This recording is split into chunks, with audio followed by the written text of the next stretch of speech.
What's going on? We're back at the turbo tent. And what are we talking about today? You guessed it, turbos. If you look down here, see I've got an array, a plethora, if you will. Got one on the car too. Yeah. So, you might notice a new guy. There's a new guy. There's the new guy. It's a new guy. Yeah, I just wanted to go over a little bit measuring turbos, how they're listed like on websites and stuff. Sometimes they're different on how they, present a turbo for sale with the measurements and stuff. A lot of times they'll call it like a 57 trim, and that's really misleading. The best way, is to actually measure the wheels. So I'm going to go over that with you today. Alright, so turbos. Turbos have two main parts inside. You got the turbine, which is the exhaust side, and you got the compressor, which is the cold side. And each wheel has two measurements. It has the smaller diameter, and then when you remove this guy, you can see there's also a larger diameter on the bottom.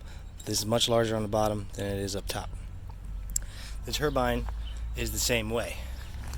So this wheel here measures a certain number, and then on the other side of it, it's slightly larger, just like that. So what these are known as is the inducer and exducer. Inducer is where the air goes in. So on the compressor side, it would be here. The air goes in here, so it's this measurement. But on the exhaust side, it's the opposite, because the air goes in here. The exhaust will go in here, so that's the inducer. So the inducer of the turbine is actually the larger measurement of the wheel. The smaller measurement is the exducer, exducer. On the compressor side, the exducer, it's the opposite. It's the bigger side, because that's where it's coming out. So it's going in here, coming out there. So that's important to remember, because a lot of times websites they'll get funny with the, they'll call a turbo an 8896. Well, they're talking about the inducer of the compressor here, let's say that's 88, and they're talking about the inducer of the turbine wheel, which is in here, so it's the larger side. So this turbo right here is a 91-104. So this measures 91 millimeters, and then the 104 is the inducer. Would be the larger measurement of the turbine wheel, which is 104. Alright, so yeah, I have some old turbos here. This is my old 91. This is actually a 91 millimeter inducer, which is the same as the new guy. So you're probably thinking, well, why the hell did you buy another 91 if you already had one? Well, the reason is the turbine. This turbine measures 83/96. It's actually the exact same as this turbine. Yeah, this guy, I made 900 with it, 902 on pump gas, and it did well for me, but this is the one that kept breaking on me. It was originally an 88, and then what would happen is this nut right here would start tightening by itself, and eventually would snap the shaft, and then the compressor wheel would fall off, whatever. Last time that happened, and it was an 88 millimeter, but it crashed and ground this all up, so I had to have this machined and upgraded this to a 91. Then I put Sharpie markers, marked it with a Sharpie to keep an eye on this nut, and sure enough, it started tightening on its own again. So I told my brother about it, and he's like, fuck it, let's weld it. So that nut is actually welded on. After that, it was no issues with it. yeah, worked good, made 900 with it. And then after that is when I came across the current turbo I have now, which is also an 88 millimeter. And the inducer on the compressor is 88, but on the turbine side is where it's bigger. It's still a 96 on the inducer of the turbine, but it's a 89 on the exducer of the turbine. So yeah, this measures right here 83 across and 96 on the bottom, and the one that's on my car now, it measures 89 and 96, so it flows more. And this bad guy right here, it's a 91, but it's got a giant turbine on it. The turbine measures 94,104. So that's where the gains are going to come from. Also, this is a billet wheel. You can get more aggressive with the blade design. The other ones are all cast compressors. I mean, if you know the difference between casting and billet, this is basically poured into a mold, and this is machined from a solid block of aluminum. The other thing that's interesting too is, like, you see how these tips, they're kind of flush with that? They just stick out. And I think they call it extended tip technology, so it actually protrudes further than it's really hard to get a measurement. My caliper doesn't go big enough. It goes big enough, but the jaws aren't long enough to reach. But yeah, so what I want to do today is test fit it. It's going to require some modifications to get that turbo on here, but I want to see if it fits somewhat, see what kind of interference we're going to have. It looks to be about the same size, but the compressor housing is definitely larger. So I think like the outlet here, this outlet, this is 3.5 inch, whereas this is the same cover that's on the car. This is This is only 3 inch here. And if you look how close this is already,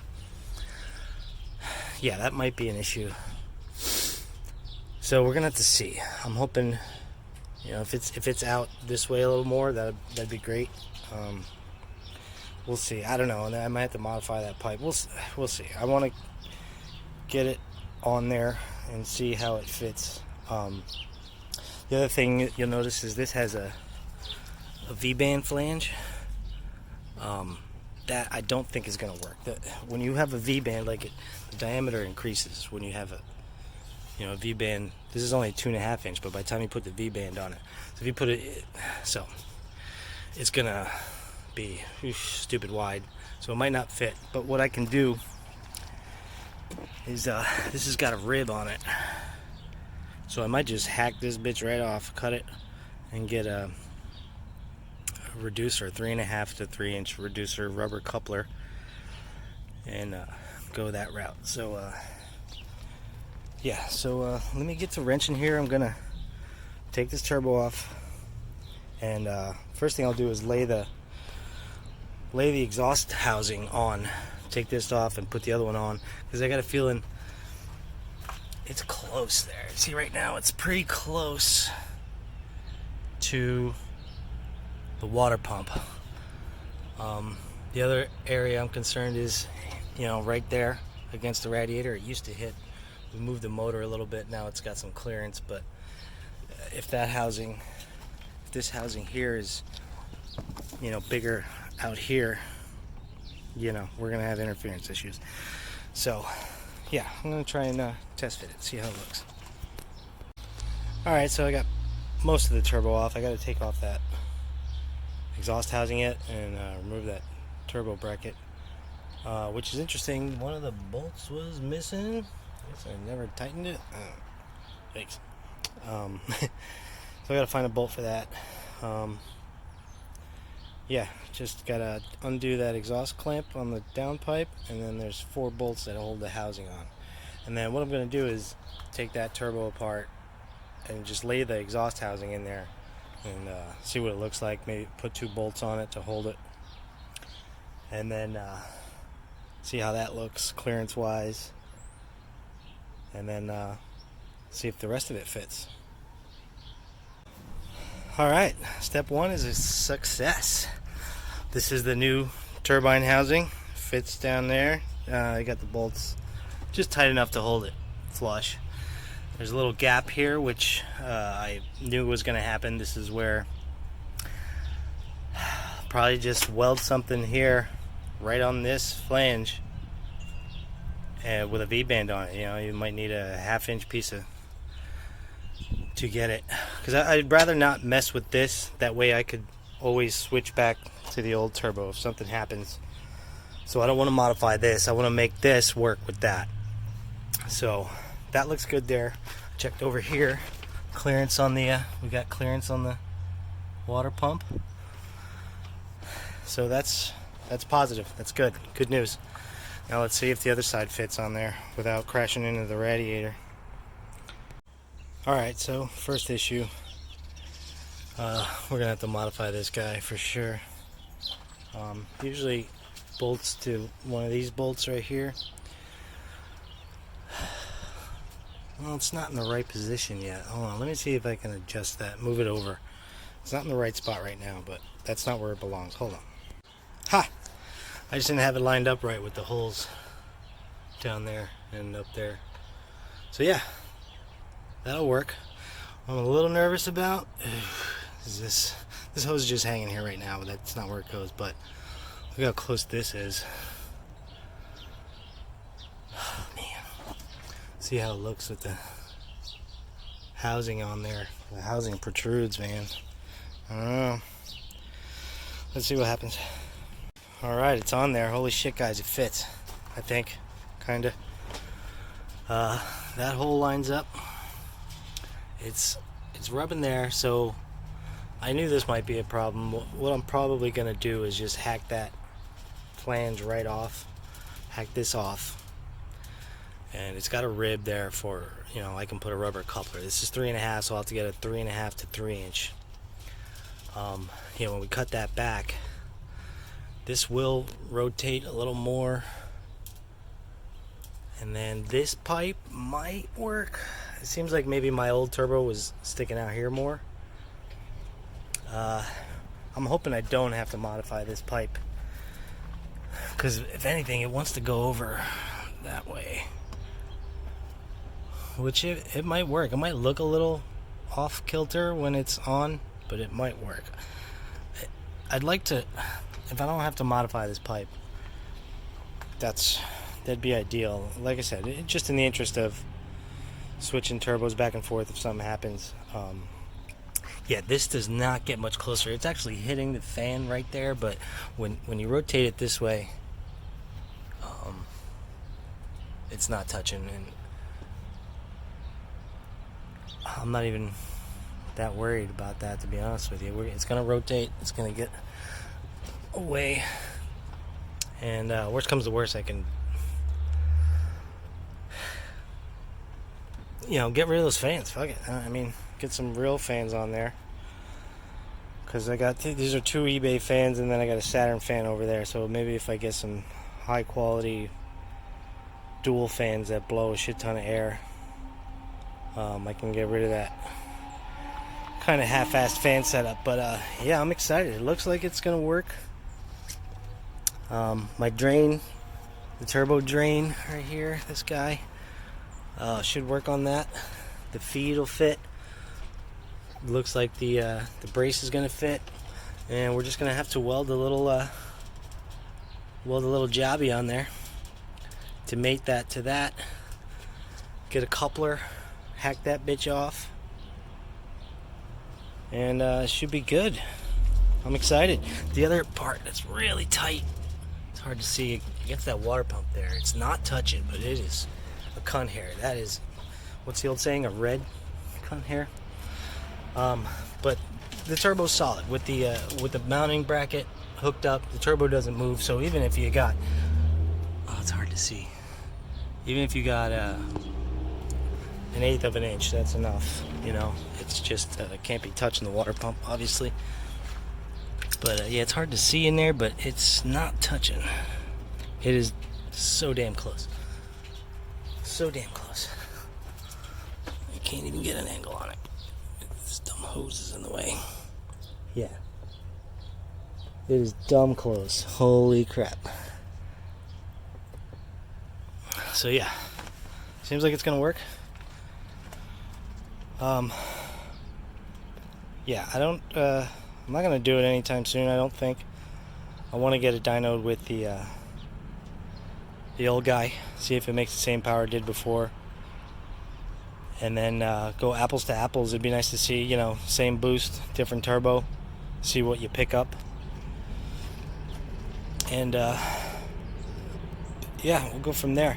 The other thing, yeah, this guy here. See, this is a 89 millimeter here, and 96 down here. This is actually a ball bearing turbo. I came across this crazy deal. I paid $800 for it. It looked to be brand new, like there was no exhaust in the housing or anything. And but yeah, this is a really old turbo, but they still retail for like $3,200. It's like $3,000 for a ball bearing Turbonetics from. It's a Y2K. It's literally that's what they called it back then. It came out in during the year 2000 when that whole Y2K thing was going on, and they thought when it switched to 1999 and 2000 that everything was gonna shit the bed, all the computers were gonna crash and shit. But yeah, it was top of the line back then, but today's technology, there's just miles ahead. Guys have made with this cubic inch 1300 wheel with this turbo. Yeah, it's a spicy unit right here. It's bigger, so it's going to make more power in theory, unless there's something else holding me back, which is possible. It could be my intercooler. I heard bad things about that elbow.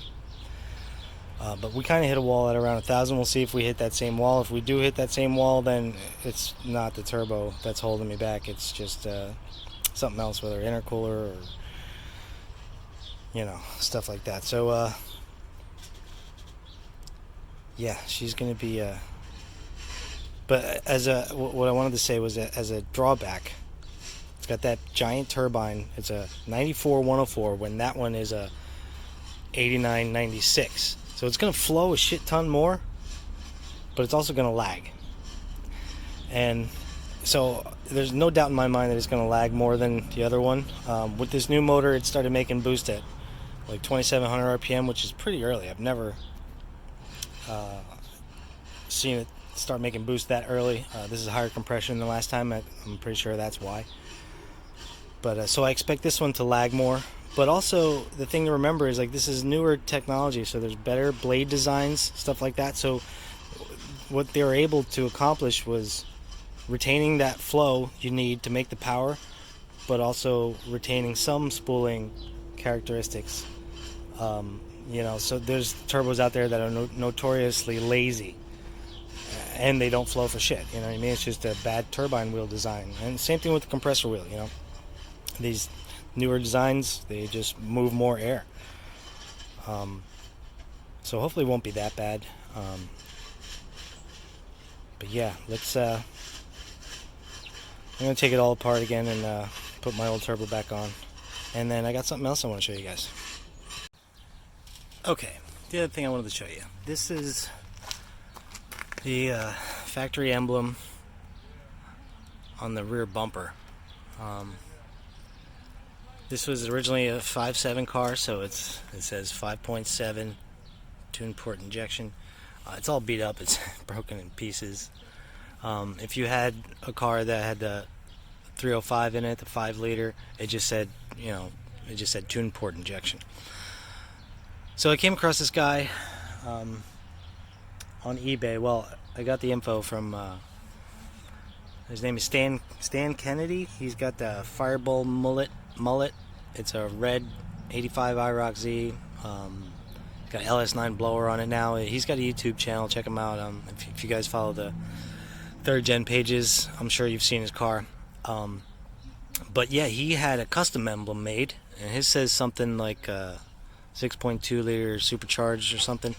So there's this guy on eBay who makes custom emblems, so I had one made.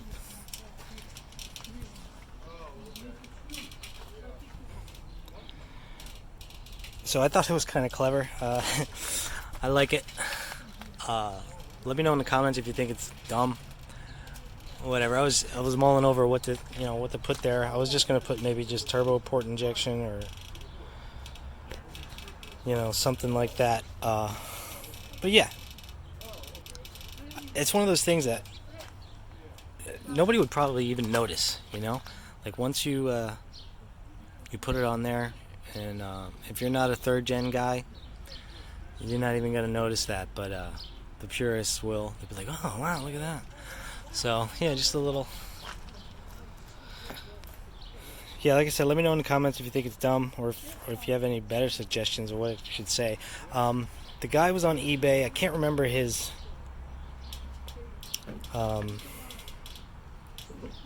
eBay store, but if you search like custom third gen emblem, he'll pop up on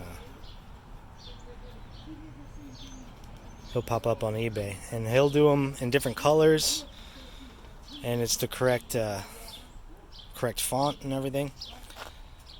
So yeah, I'm gonna put that on. I might put that on today. I'm gonna talk to my buddy George, see if he's busy, and maybe we can put that on. Alright, so the turbo fits. Yeah, look at that. Somewhat. Yeah, I want to dyno it with the old turbo, and then get an apples to apples. Same boost versus same boost. See how much power it picks up. I don't know when I'm gonna do it. I got a trip coming up in May down in Ocean City. So I want the car running for that, obviously. So I'm nervous about dynoing it. Yeah, I'll decide. But the other thing I got coming, I wanted to let you guys know, I got, see these? Factory Louvers. They're just for show. So what I have coming is some functional hood louvers that you actually have to cut on the hood, make holes, and you lay the grates in, and they look like factory, but they'll be functional. They'll be it'll let a lot of heat out of this engine bay. Yeah, it's gonna take some cutting. And then the only thing that sucks about that too is, now you got a hole in the hood. It helps with the heat extraction, but if you get caught in the rain, the motor's getting wet. And you got to be careful when you wash the car so you don't get, there's going to be water on the intake, which is not a huge deal, but that's going to happen. So the other thing too is I definitely want to get a turbo guard for this cover, like a mesh screen. Turbo Guard's a company that makes it. There's a couple companies, but Turbo Guard's like the most popular one. I've ran all those turbos all these years with no filter on them, but I think once I have the functional hood scoops, the vents that are functioning, there's going to be a lot more air traveling through there. Dirt, rocks, debris, bugs, small children. Whatever, so I'll put a guard on this one. This is actually not the first, but I think my first turbo I ever bought was brand new, but it was an eBay turbo. I think it was 66 millimeter. But every turbo after that was a used turbo. I've never bought a brand new turbo. This is my first brand new turbo that I've ever bought. It wasn't that bad. I paid $2,300 for it. And yes. I was looking for something in this size frame chassis of turbo. They're known as mid-frame BorgWarners. We call them S400s. S400 chassis. You can step up to an S500. It's just a physically larger turbo. Like everything's physical about it is larger, and it just won't fit. I'm you know, not without crazy modifications. And so yeah, this is basically the today that I can find is the you know, the biggest bang you can get in that S400 chassis. Yeah, so I hope it should. It's gonna, unless there's something else holding it back. But yeah, so that's all I'm doing today. Oh, the other thing, I want to do today is I got a V-band clamp here that's giving me it's leaking. It's a pain in the ass. So what I'm gonna do is, hold on, let me flip you guys. Yeah, this V-band right here, it leaks when the car's running. You put your finger here, you can even see. So what it is, it's not lined up in there properly. When you buy the V-band, some of them have like an interlocking step, so you have to get it right. These are just kind of, you know, it's mounted there and it's not totally completely flush. So while I got this, when I take this turbo off, I'm gonna try and get that aligned better. And the problem is the clamp gets worn out. See how it's almost touching there? And it's called a V-band because it's got a V on it. You can see right here. And what happens is over time is, you know, it starts to spread out.